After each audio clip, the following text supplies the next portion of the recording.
Koala Kids, Storytime. Rumpelstiltskin. Once upon a time, there was a poor miller who had one beautiful daughter. One day, the king sent for the miller. When the miller stood before the king, he was rather frightened. Instead of remaining quiet, the foolish man said the first silly thing that popped into his head. "My daughter can spin straw into gold," he said. "Your daughter is indeed clever if she can do as you say," answered the king. "Bring her to me tomorrow, and we shall see." The next day, the miller took his daughter to the king's castle. The king led the girl into a room that was filled with straw. The only other things in the room were a stool, a spindle, and some reels. "Now set to work," said the king, "and if by tomorrow morning you have not spun this straw into gold, you must die." At these words, the king left the room and locked the door behind him. The miller's daughter sat down on the stool and gazed at all the straw. She didn't know what to do. She had no idea how to spin straw into gold. She hid her face in her hands and wept. All at once, the door flew open, and in came the strangest little man she had ever seen. "Good evening, Mistress Miller," said the tiny man. "Why are you crying?" "Alas," replied the girl, "I have to spin all this straw into gold, and I do not know how." "But I do," said the little man. "What will you give me if I spin it for you?" "My necklace," replied the girl. The little man took the necklace and sat down in front of the spinning wheel.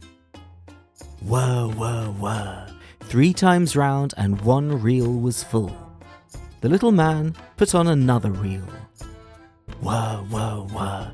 3 times round and the second reel was full. And so it went on all night.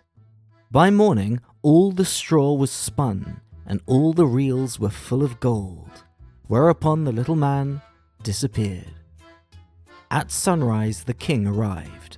He was both astonished and delighted to see so much gold, yet he wasn't satisfied. The sight of the gold only made him more greedy. He took the miller's daughter to a second room, much larger than the first one. It too was full of straw. Again, the king told the girl that if all the straw was not spun into gold before the next morning, she must die. Once more, when she was left alone, the girl began to cry. In a moment, the door flew open, and the little man stood before her. "What will you give me if I spin this straw into gold?" asked the little man. "The ring on my finger," replied the miller's daughter. The little man took the ring. He sat and spun the straw all night until all the reels were full of gold. Then, once more, he disappeared. The king arrived at sunrise, and again he was delighted to see all the gold. Yet still, he wasn't satisfied. He led the poor girl to a third room, even larger than the other 2. It, too, was full of straw. This time, the king said to the girl, "Spin this straw into gold before morning, and you shall be my queen." When the girl sat alone weeping, the strange little man appeared again. "What will you give me if I spin the straw for you?" he asked. "Alas, I have nothing to give," sobbed the poor girl. "Then promise me that if you become queen, you will give me your first child," said the little man. "I may never become queen, nor yet have a child," thought the girl.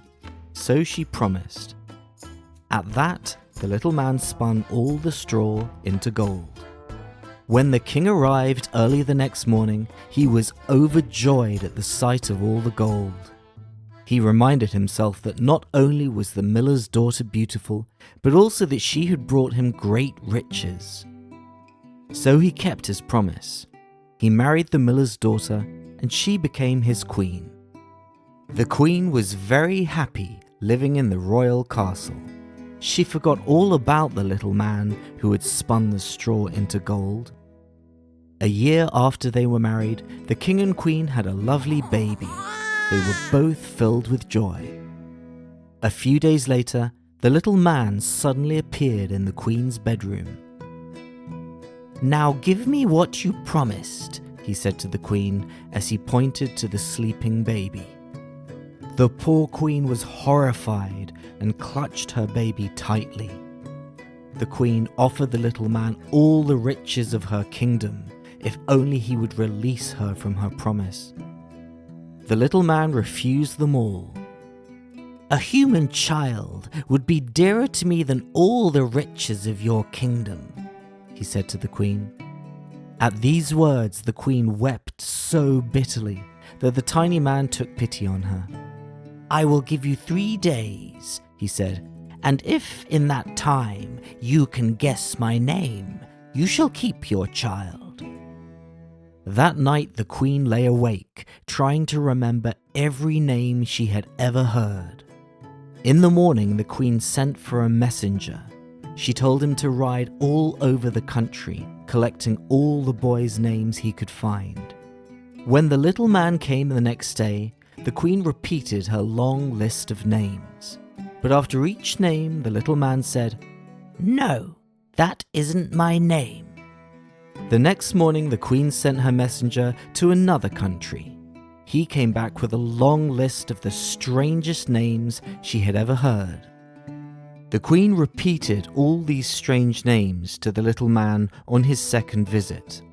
After each name, he shook his head and said, "No, that isn't my name." The poor queen was in despair. On the third day, it was very late when the messenger returned. "I haven't been able to find any new names," he said, "but as I came to a high mountain at the end of the forest, I saw a little house. In front of the house, there was a fire burning. The strangest little man was hopping and jumping round the fire," went on the messenger, "and this is what he was singing. Although today I brew and bake, tomorrow the queen's own child I'll take. This guessing game she'll never win, for my name is Rumpelstiltskin." On hearing this, the queen clapped her hands with joy. When the little man arrived, the queen pretended she still didn't know his name. "Is your name Twinkletoes?" she asked. "No, that isn't my name," he replied. "Is it Shagrabanda?" she asked. "No, that isn't my name," he replied. "Does it happen to be Rumpelstiltskin?" The little man was furious. "A witch has told you! A witch has told you!"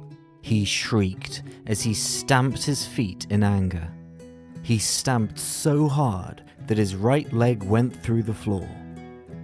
At that, his anger increased. He seized his leg with both hands and pulled with all his might until he was free. Then Rumpelstiltskin stomped furiously out of the room and was never heard of again.